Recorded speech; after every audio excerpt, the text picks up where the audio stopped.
부활주의를 맞고 지금 몇 주 지났죠. 오늘 세 번째 주일인데요. 한번 그동안에 생각해봤던 말씀들을 한번 기억해보는 시간이 되었으면 좋겠습니다.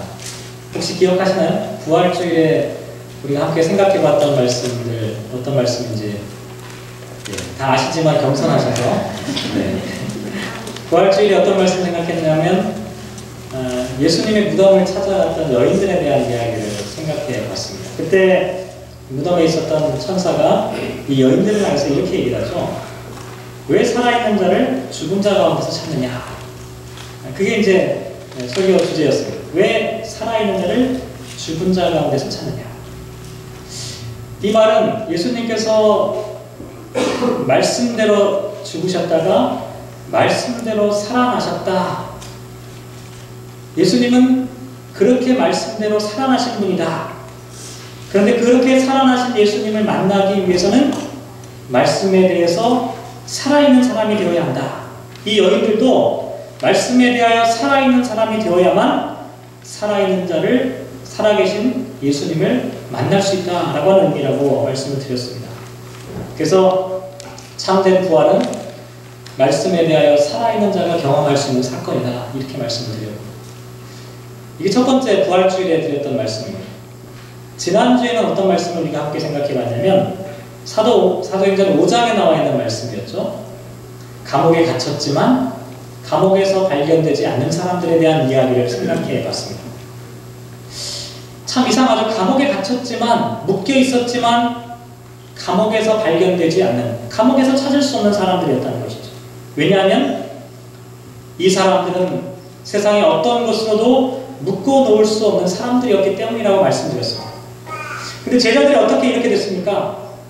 그것은 예수 그리스도의 부활의 능력을 힘입었기 때문이라고 말씀을 드렸습니다. 다시 말씀드리면 예수 그리스도의 부활을 경험한 사람들은 참된 자유와 구원을 경험할 수밖에 없기 때문에 세상의 어떤 감옥이나 족쇄도 묶어놓을 수 없다는 거예요.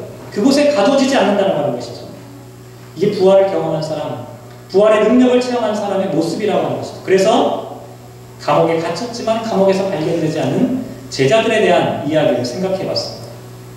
오늘 세 번째 줄, 부활절 세 번째 주일인데요. 오늘은 사도 바울에 대한 이야기입니다. 사도행전 9장 하면 9장이라고 하는 이 장 자체가 워낙 유명한 장이잖아요. 사도 바울의 회심 사건으로 너무나 유명한 그와 같은 장이라고 할 수가 있습니다. 특별히 오늘 본문 15절 말씀에 보면 오늘 설교 제목을 여기서 따왔는데요. 15절을 다시 한번 같이 읽어볼까요? 15절 시작. 주께서 이르시되 가라, 이 사람은 내 이름을 이방인과 임금들과 이스라엘 자손들에게 전하기 위하여 택한 나의 그릇이다. 이 말씀을 중심으로 그릇 얘기를 해볼 때는 택한 그릇인 사도 바울. 이게 어떤 상황에서 주어진 말씀이냐면 예수님께서 아나니아라고 하는 제자에게 주신 말씀이에요. 근데 왜 예수님께서 아나니아에게 사도 바울은 나의 택한 그릇이다 이렇게 말씀하셨냐면 그 바로 앞에 보면 어떤 이야기가 나왔냐면 13절 14절 말씀에 보면 같이 한번 읽어볼까요? 13절 14절에 보면 시작. 아나니아가 대답하되 주여 이 사람에 대하여 내가 여러 사람에게 듣사오즉 그가 예루살렘에서 주의 성도에게 적지 않은 해를 끼쳤다 하더니 여기서도 주의 이름을 부르는 모든 사람을 결박할 권한을 대제사장들에게서 받았나이다 하거든. 아나니아는 이 사람을 두려워했어요. 이 사람은 무서운 사람입니다. 이 사람은 우리를 체포할 권한을 갖고 있는 그런 사람입니다. 왜 아나니아가 이렇게 대답했냐면 또 그 앞에 나와 있어요.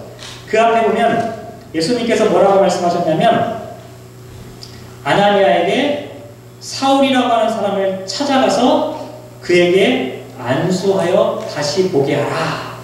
이렇게 말씀하셨어요. 거꾸로 다시 생각해보면 처음에 예수님께서 아나니아라고 하는 제자에게 찾아가셔가지고 사울이라는 사람을 찾아가서 그에게 안수하여 다시 보게 해라 하니까 그 이야기를 들은 아나니아가 깜짝 놀란 거예요. 사울이라고 하는 사람은 무서운 사람인데 무시무시한 이 기독교 박해자인데 이 사람을 어떻게 찾아갑니까? 이렇게 아나니아가 대답하니까 그때 예수님께서 걱정하지 마라. 사울은 내가 택한 그릇이다. 이렇게 말씀하는 장면이에요. 제가 이 말씀 묵상하면서 곰곰이 지난 한 주간 동안 묵상하며 생각했는데, 예수님께서 왜 사도 바울을 택하셨을까?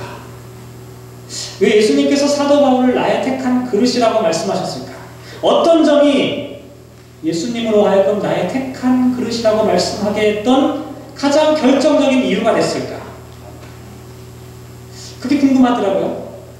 왜냐하면 저도 택한 그릇이 되고 싶거든요.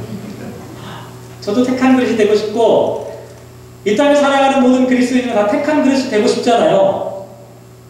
왜 그런지를 알았으면 좋겠다는 거죠. 오늘 그 얘기를 한번 생각해 볼 텐데요. 잘 묵상하시면서 하나님의 택한 그릇이 되시길 바라는데요. 그 동양의 고전 가운데 이 서만천의 사기라고 하는 책을 보면, 이게 사기라는 말이 사기치는 사기가 아니라 역사를 기록한 그 사기라고 하는 책을 보면, 춘추 전국시대 위나라 문후라고 하는 왕후가 있는데요.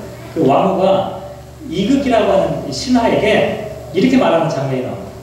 전에 선생은 집안이 가난해지면 어진 부인이 필요하고 나라가 혼란해지면 유능한 재상이 필요하다고 하였는데, 지금 이 나라에서 재상을 선별하려고 하는데 어떤 사람을 등용하면 좋겠소? 그 기준이 어떻게 되겠소? 이렇게 이제 질문을 했어요. 그때 이제 이극이라고 하는 이 신하가 뭐라고 대답했냐면, 왕이여 50법이 있나이다.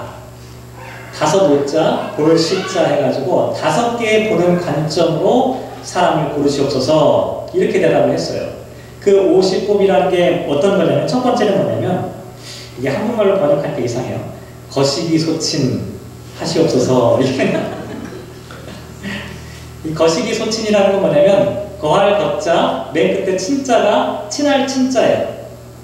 이 사람이 누구와 친한지를 보시옵소서. 그 사람이 평소에 함께 어울리는 사람을 보면 그 사람이 어떤 성품의 사람인 것을 알 수 있기 때문입니다. 두 번째는 뭐냐면, 부시기소여 하소서, 이렇게 나와 있어요. 부시기소여는 뭐냐면, 맨 앞에 나와 있는 게 부할 부자고 맨 끝에 있는 여자가 줄 여자입니다. 만약 이 사람이 부유한 사람이라면 이 부유함을 누구에게 베풀고 있는지를 보소서. 그 사람이 만약 돈을 어떻게 쓰는지를 보게 되면 그 사람의 성품과 삶을 알 수 있습니다. 만약 자신의 몸만을 치장하고 오로지 가족만을 위해 돈을 쓰는지, 아니면 어려운 사람에게 자기의 부를 나누어 주고 있는지를 보고 있으면 그 사람의 사람됨을 알 수 있기 때문입니다. 이게 두 번째 방법이고, 세 번째 방법은 뭐냐면, 원시기소거 하소서, 이렇게 나와 있어요. 원시기소거라는 것은 뭐냐면, 거자라고 하는 것, 맨 끝에 있는 거자라고 하는 들거자예요. 천거한다라고 하는 천거자입니다. 원자는 멀리 있다는 원자입니다. 원근할 때 원자예요. 무슨 얘기냐면, 그가 만약 높은 지위에 있다면 어떤 사람을 천거하는지를 한번 보소서. 그 사람이 뽑아 쓴 사람들을 보면 그 사람들의 멀리 보는 안목을 볼 수 있기 때문입니다. 이게 세 번째 방법이고, 네 번째는 궁시기소불위 하소서, 이렇게 나와 있어요. 궁자는 빈궁할 궁자예요. 불위는 위하지 않는다라고 하는 겁니다. 행하지 않는다라고 하는 겁니다. 만약 이 사람이 가난하고 궁핍한 사람이라고 하면 그 사람이 어떤 일을 하지 않는지를 살펴보소서. 사람이 궁핍해지면 해서는 안 되는 일이 있는데 그런 것들을 서슴지 않고 하게 마련입니다. 그런데 이 사람이 궁핍한 가운데서도 해서는 안 되는 일을 하지 않는다면 이 사람은 쓸만한 사람일 것입니다. 이렇게 대답했어요. 마지막에 빈시기소불취하소서, 이렇게 나왔어요. 빈자도 비슷해요. 네 번째가 비슷한데 가난할 빈자입니다. 불취하다는 것은 취하지 않는다는 겁니다. 이 사람이 만약 가난하다면 그가 취하지 않는 것을 주의 있게 관찰하소서. 가난하게 되면 사람들이 받아서는 안 되는 것을 취하면 안 되는 것을 취하는 경우가 많이 있는데, 이 사람이 비록 어렵고 힘든 삶을 산다 할지라도 부정한 것, 받아서는 안 되는 것을 받지 않는지 받는지를 보면 그 사람의 사람 됨됨이를 알 수 있을 겁니다. 이렇게 5가지 얘기를 했대요. 이 정도로 보면 사람 제대로 볼 수 있을 것 같죠? 그죠? 참 이게 지혜로운 말이다. 저는 그런 생각을 했어요. 동양의 고전은 이렇게 사람들을 선별했는데요. 서양의 성경에서는 예수님께서는 어떤 그릇을 택하실까? 어떤 기준으로 당신의 필요한 그릇을 선택하실까? 참 궁금하더라고요. 제가 오늘 본문 말씀 15절을 다시 한번 그러면서 묵상해 보니까 15절에 택한 그릇은 택한 그릇인데 뭐라고 나와 있냐면 이방인과 임금들과 이스라엘 자손들에게 내 이름을 전하기 위하여 택한 그릇이다. 이렇게 나와 있어요. 다시 말씀드리면 이 사람은 이방인과 임금들과 유대인들에게 복음을 전하기에 너무나 적합한 사람이라 그래서 나는 이 사울을 택할 수밖에 없다라고 말씀하고 있다는 거죠. 곰곰이 생각해 봤어요. 이 사울이라고 하는 사람, 바울이라고 하는 이 사람이 도대체 어떻게 이방인과 임금들과 유대인들에게 복음을 전하기에 적합한 사람이었을까? 생각해 보니까 그렇겠다는 생각이 더 들더라고요. 왜냐하면 사도 바울의 생애 여러분 다 아시잖아요. 사도 바울은 어디서 태어났습니까? 길리기아의 다소 출신으로 알려져 있잖아요. 이 다소라고 하는 곳이 어떤 곳입니까? 전에도 한번 말씀드린 적이 있는데요. 지금으로 따지면 아마 터키 지역에 해당한다고 하는데요. 이 도시는 그냥 작은 시골 마을이 아니었어요. 도시였어요. 특별히 이 도시는 로마의 아테네나 알렉산드리아에 맞먹는 이 헬라 문화권, 헬레니즘 문화가 꽃피우고 있는 그와 같은 도시였습니다. 사도 바울은 지금 그곳에서 태어났어요. 거기서 태어나가지고 우리가 잘 알듯이 로마 시민권을 갖고 있었어요. 그가 사용하는 언어는 뭐였습니까? 헬라어를 사용했어요. 사도 바울은요, 공부해서 헬라어를 한 게 아니라 태어나면서부터 헬라어를 배운 거예요. 익힌 거예요. 그래서 구약 성경을 읽을 때요, 유대인들은 히브리어로 된 구약 성경을 읽지만 사도 바울은 어렸을 때부터 구약 성경을 어떤 책을 읽었냐면 그때 당시 헬라어로 번역된 70인역이라고 하는 것이 있었어요. 이 70인역을 사도 바울은 읽었어요.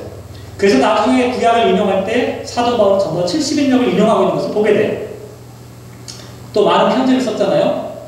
사도 바울이 쓴 편지를 보면요, 아주 고도의 헬라어를 사용하고 있어요. 문학적으로 또 그 창의성이나 이런 여러 가지 것들을 생각해 보면 헬라어를 능통하게 사용하지 않으면 쓸 수 없는 그런 표현들을 운율을 고려할 정도로 아주 적당한 그런 단어들을 사용할 수 있는 능력을 갖고 있었다는 거죠. 그리고 전에도 말씀드렸지만 디아스포라 유대인으로서 로마 시민권을 가졌다라고 하는 얘기가 어떤 의미인지 말씀드렸잖아요. 그의 집안의 경제적인 상태를 얘기해요. 상당히 부유한 집안이었어요. 이와 같은 여러 가지 것들을 한번 생각해 보면 사도 바울은 이 헬라 문명 가운데 깊이 임발된 사람이었어요. 헬레니즘 문화를 잘 알고 있는 사람이었어요. 그래서 사도 바울이 쓴 편지를 보게 되면 그와 같은 영향들이 많이 나와요. 예를 들면 로마서 7장에 나와 있는 이혼에 관련된 이야기도 그런 이야기고요. 고린도전서 9장 24절에 나오는 운동 경기에 대한 이야기도 헬라 문화를 경험한 사람이 쓴 그와 같은 증거를 나타내고 있어요.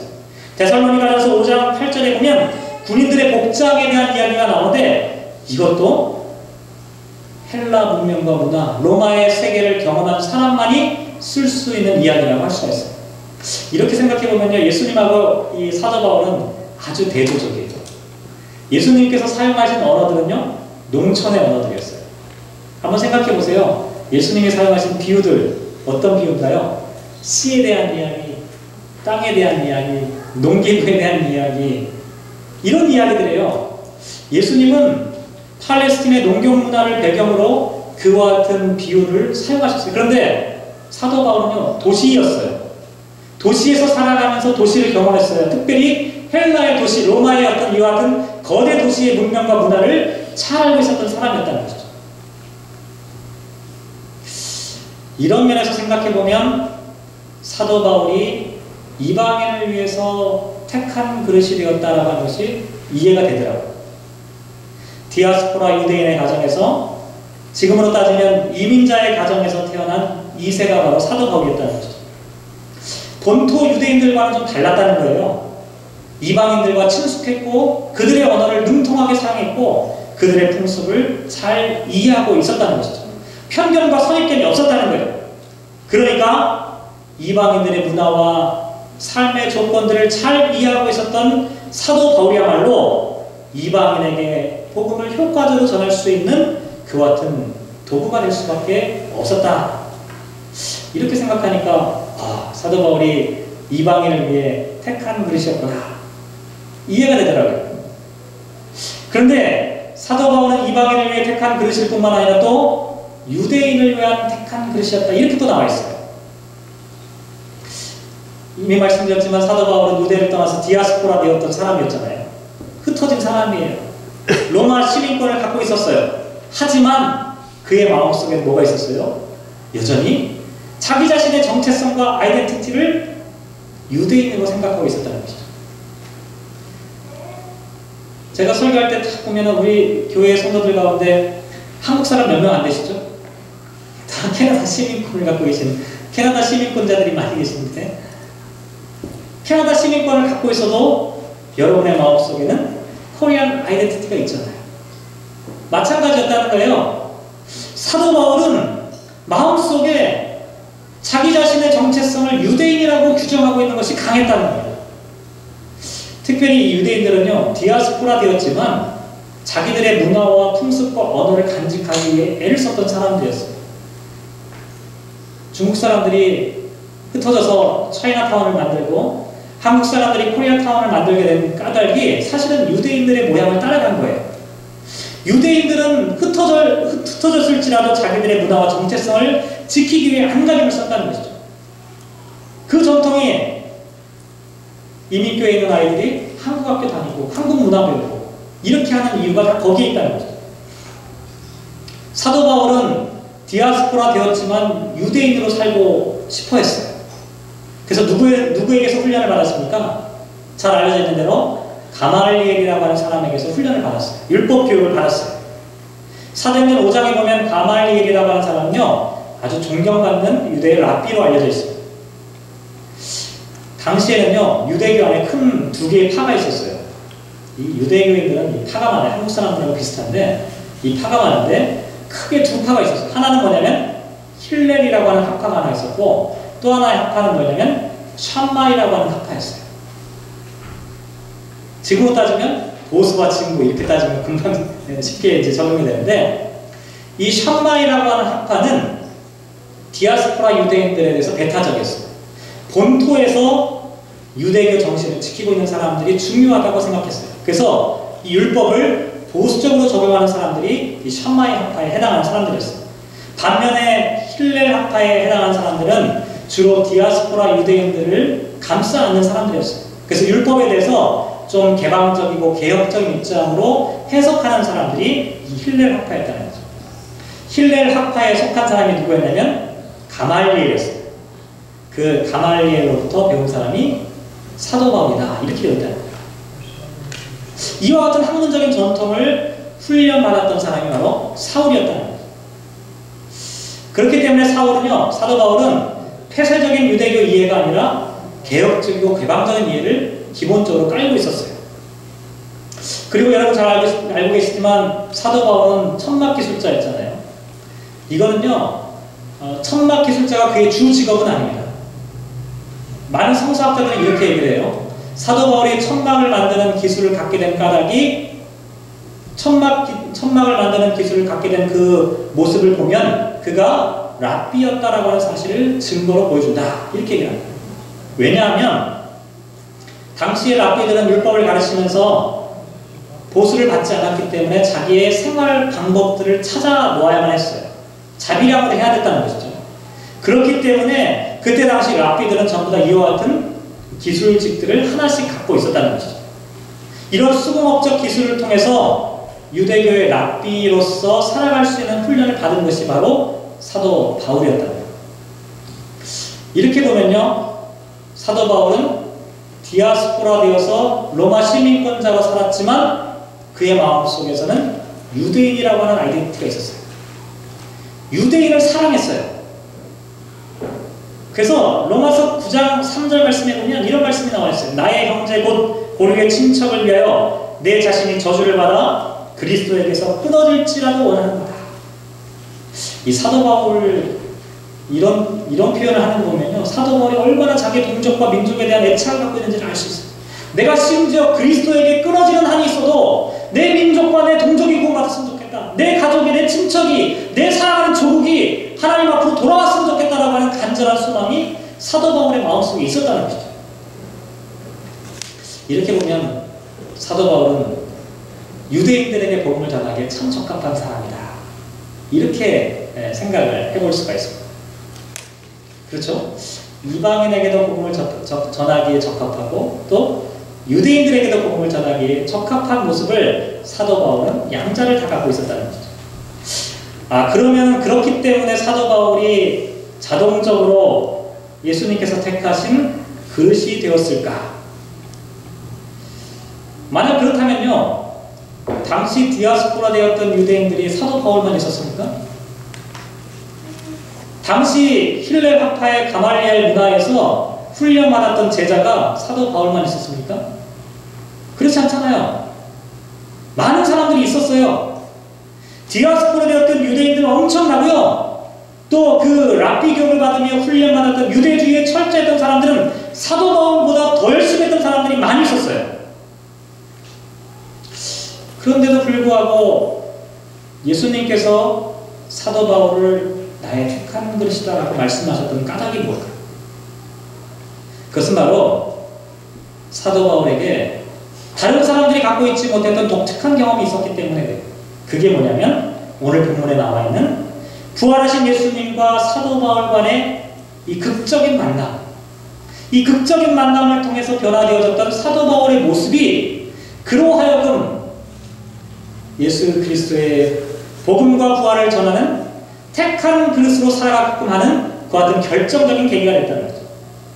그 과정을 다시 한번 살펴봤으면 좋겠는데요. 왜냐하면 우리가 생각하는 것과 좀 다를 수가 있기 때문에 그래요. 3절 말씀 한번 다시 보시죠. 9장 3절 말씀 한번 같이 읽어보시죠. 시작. 사울이 길을 가다가 다메섹에 가까이 이르더니 호련히 하늘로부터 빛이 그를 둘러 비추는지라. 지난 부활절 새벽 예배 때 톨미산에서 이런 이야기를 함께 나눈 적이 있었는데, 사도 바울이 부활하신 예수님을 처음 경험하는 그 순간에 있었던 사건을 사도행전의 저자 누가는 빛의 사건으로 기록하고 있다라는 건 사실이에요. 알 수 없는 빛이 사도 바울을 둘러쌌어요. 근데 그 순간 어떻게 됐냐면 사도 바울은 땅에 엎드러지게 되었다라고 말씀하고 있어요. 어떤 빛이 비추어지자 사도 바울은 정신을 잃고 쓰러질 수밖에 없었다는 거예요. 저는 이 말씀을 묵상하면서 그런 생각해봤어요. 왜 사도 바울이 부활하신 예수님을 만났으면 플랜카드 들고 환영하면서 나 예수님 봤다 이렇게 기뻐 날뛰고 찬양하며 경배와 영광을 돌리는 게 아니라 그 순간에 쓰러졌을까? 그 순간에 무너져 버렸을까? 왜 그랬을까요? 여기 쓰러져 넘어진 거는요, 그냥 갑자기 눈이 보이지 않으니까 그냥 길을 잃고 헤매다가 넘어진 정도가 아니라 사도 바울의 실존이 완전히 무너지는 것을 나타냅니다. 부활하신 주님을 만나는 순간 사도 바울의 실존이 완전히 무너지는 경험을 지금 하고 있다는 거예요. 부활하신 주님을 만나기를 원하시나요? 각오하시고 만나셔야 되는데 우리의 실존이 무너질 각오를 하고 만나요. 사도 바울의 경우는 지금 그렇다는 거예요.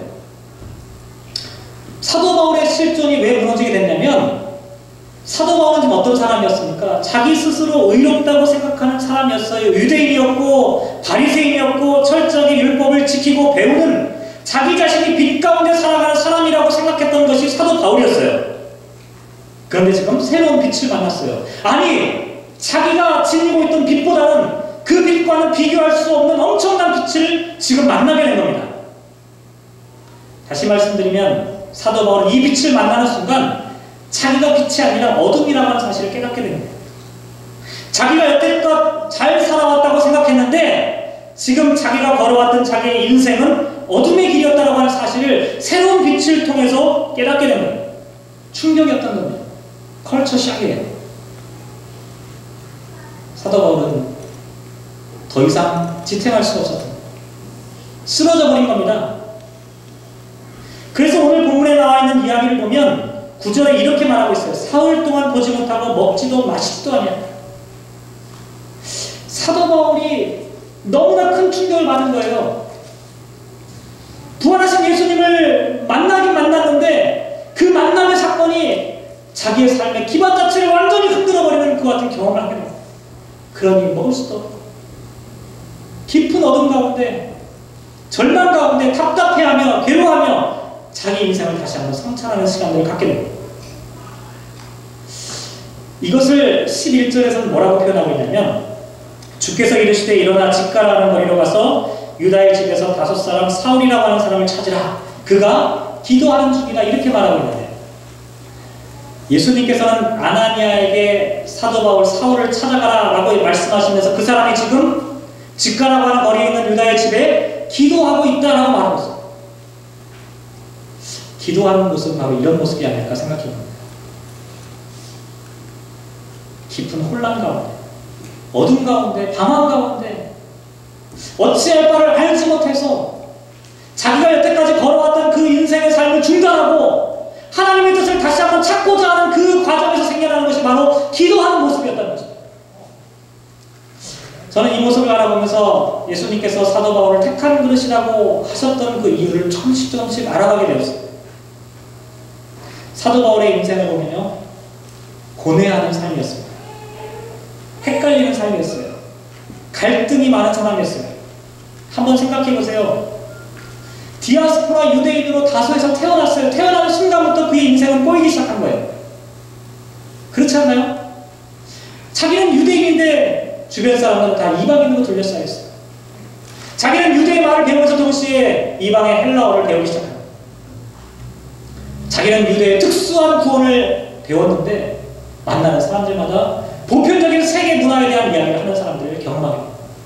사도 바울은 태어나면서부터 유대 특수주의와 세계 보편주의라고 하는 이 갈등의 한복판에 지금 태어나게 되었다는 것입니다.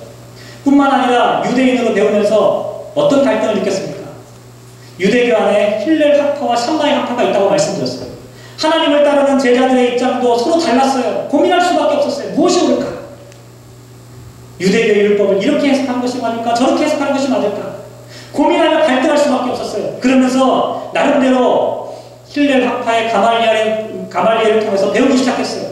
그래, 이것이 맞을 거야. 이렇게 살아가는 것이 참으로 하나님의 백성다워 삶일 거라고 생각하며 그 길을 걸어가기 시작했어요. 그런데 가장 결정적으로 부활하신 주님을 만나게 됩니다. 그의 인생이 완전히 흔들리게 됩니다. 그의 인생의 송두리째 완전히 들썩거리는 경험들을 사도 바울이 하게 됩니다. 그러니 사도 바울은 깊은 어둠 가운데 고민할 수밖에 없었다는 것입니다. 기도가 저절로 나오는 상황이었다는 거죠. 근데 저는 이와 같은 사도 바울의 인생을 놓고 생각해 볼 때 어떻게 보면 참 불안정한 인생을 살았던 사람이지만 그것이 사도 바울이 갖고 있었던 가장 큰 장점이다, 이런 생각이 들었어요. 왜냐하면 바울이 경험하고 있는 이 불안정성이야말로 바울로 하여금 자기의 현실에 안주하지 않고 하나님 나라의 현실로 살아갈 수 있도록 이끌어주는 가장 결정적인 힘이 되었기 때문이라는 것이죠. 사람들은 다 안정을 추구해요. 평안한 걸, 평화로운 것을 좋아하고. 그런데 곰곰이 생각해 보세요. 안정되기 시작하면 어떻게 됩니까? 고착화되기 쉬워요. 고착화되기 시작하면 어떻게 됩니까? 변질되기 쉬워요. 변질되기 시작하면 어떻게 됩니까? 처음에 시작했던 그 본질들을 잃어버리기 시작하는 거죠. 본질이 손상되기 시작하는데, 본질이 손상되면 어떻게 됩니까? 다시 불안정해져요. 참묘하게도 안정을 추구했던 사람들은 결국은 불안정한 형태로 가게 됩니다. 그런데 사도 바울의 경우를 보면 불안정한 상태예요. 긴장감이 있어요. 늘 어떤 길이 옳은지 고민할 수밖에 없어요. 이 긴장감은 늘 변화에 민감할 수밖에 없어요. 변화에 민감하다 보니까 생명력 있는 것을 찾게 되는 거예요. 생명력 있는 삶. 그것이 바로 안정된 삶이었다는 것이죠. 사도 바울은 이와 같은 삶을 살았던 사람이라고 할 수가 있어요. 늘 불안정 가운데, 늘 선택과 긴장 가운데, 늘 변화 가운데. 저는 이것을 고난이라고 하는 단어로 표현하고 싶더라고요. 고난이라고 하는 것은 경영하던 가정이 갑자기 망하는 게 고난이 아니에요. 건강하던 사람이 아파지는 게 고난이 아닙니다. 사실 우리에게 고난은 이와 같은 불안정성 자체예요. 근데 이것은 나쁜 것이 아니라는 것이죠. 어쩌면 우리가 일평생 동안 짊어지며 살아갈 수밖에 없는 것이 이와 같은 모습이라고 하는 것을 생각해 볼 필요가 있다. 그래서 16절의 말씀에 보면 예수님께서 이렇게 말씀하십니다. 그가 내 이름을 위하여 얼마나 고난을 받아야 할 것을 내가 그에게 보이리라. 그동안도 사도 바울은 고난과 불안정과 긴장의 삶이었는데 앞으로 사도 바울의 인생도 마찬가지라고 하는 것이죠. 끊임없는 긴장성 속에서 하나님의 뜻이 무엇인지를 찾아가는 그와 같은 삶을 살 수밖에 없다는 것이죠. 사랑하는 성도 여러분, 혹시 부활하신 주님을 만나고 싶으신가요? 제가 앞에서 말씀드렸지만 부활하신 주님을 만나는 것은 좀 준비가 필요한 것 같아요.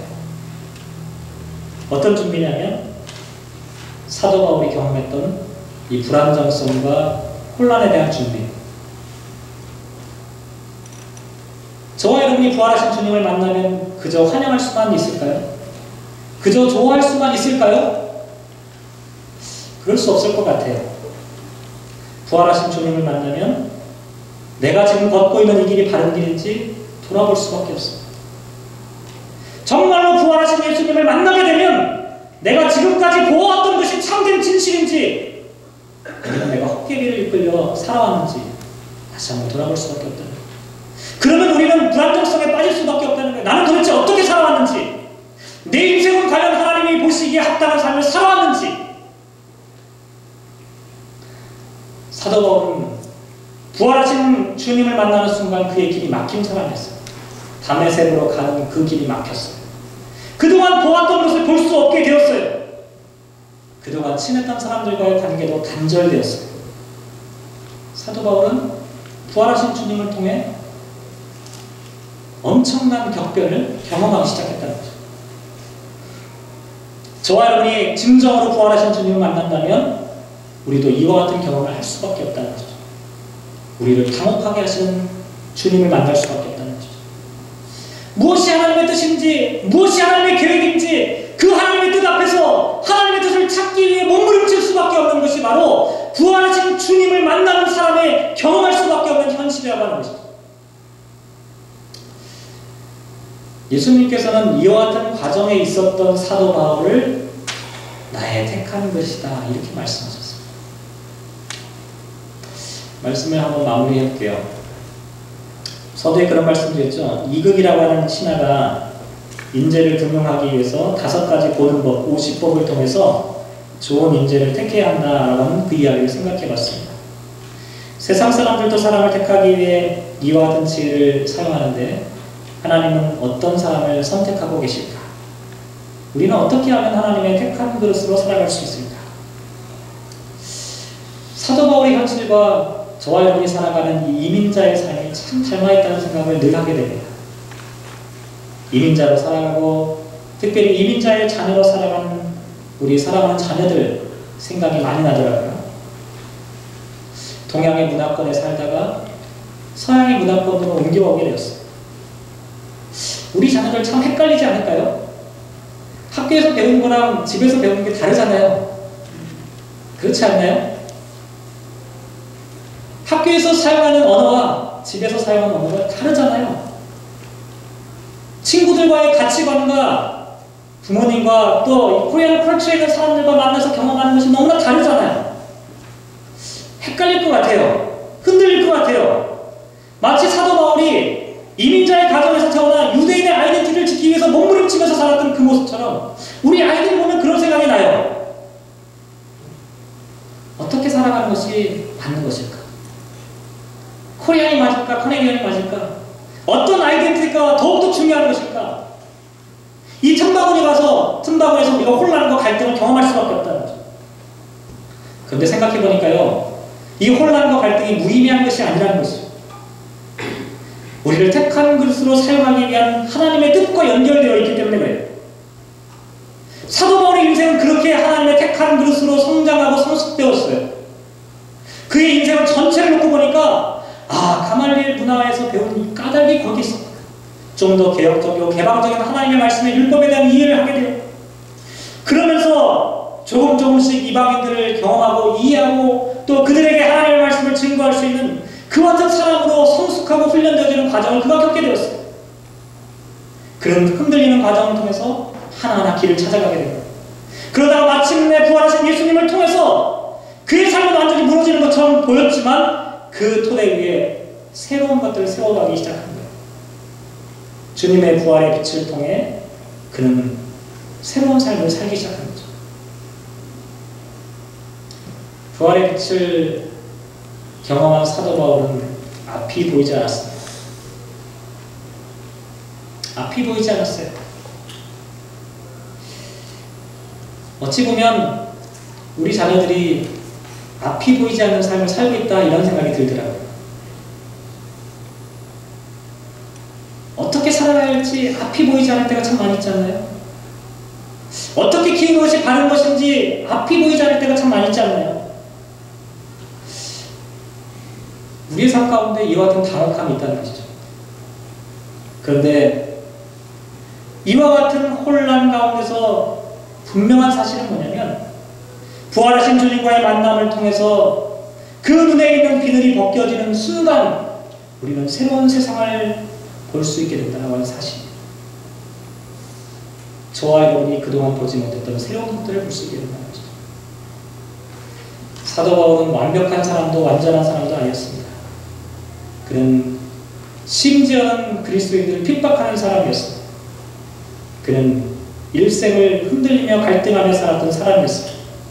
하지만 주님과의 만남을 통해 그는 새로운 빛을 보았고 그의 눈에서 비늘이 떨어지면서 새로운 인생을 시작하게 되었습니다. 부활하신 주님을 만난 사람들은 누구나 새로운 인생을 시작하게 됩니다. 부활하신 주님을 만나게 되면 가던 길을 멈추게 됩니다.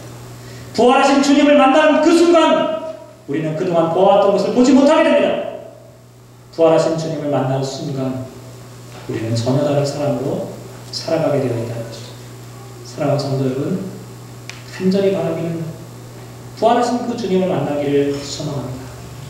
저와 여러분이 새로운 삶으로, 새로운 나라로, 새로운 꿈으로 살아갈 수 있는 그 유일한 방법, 그 유일한 길이 부활하신 주님을 만나는 것입니다. 부활하신 주님을 통해서 저와 여러분이 하나님 나라의 택한 그릇으로 하나님의 소중한 일꾼들로 살아가시기를 주님의 이름으로 기원합니다. 마지막 시 하나 있는데요. 주보 안에 로뎀나무 안에 두상이라고 하는 시인이 쓴 시를 낭독해 드리도록 하겠습니다. 이 시를 보면요, 사도행전 9장에 나와 있는 이 사건들을 너무나 잘 표현하고 있는 시라고 생각이 듭니다. 제가 낭독해 봅니다. 영혼의 눈에 끼었던 무명의 백태가 벗겨지며 나를 에워싼 만유일체가 말씀임을 깨닫습니다. 노상무심히 보아오던 손가락이 10개인 것도 이적이나 접하듯 새삼 놀라웠고 창밖 울타리 한 구석 새로 피는 개나리꽃도 부활의 시범을 보듯 사뭇 황홀합니다. 창창한 우주 험하게 바다에 모래알보다 작은 내가 말씀에 신령한 그 은혜로 이렇게 오물거리고 있음을 상상도 아니요 상징도 아닌 실상으로 깨닫습니다. 사랑하는 성도 여러분, 저와 여러분에게도 이 부활의 사건이 참다운 실상으로 경험되어지고 체험되어집니다. 우리도 부활한 주님처럼 이 세상에 빛을 비추는 사람들 되시기를 주님의 이름으로 기원합니다. 기도하겠습니다.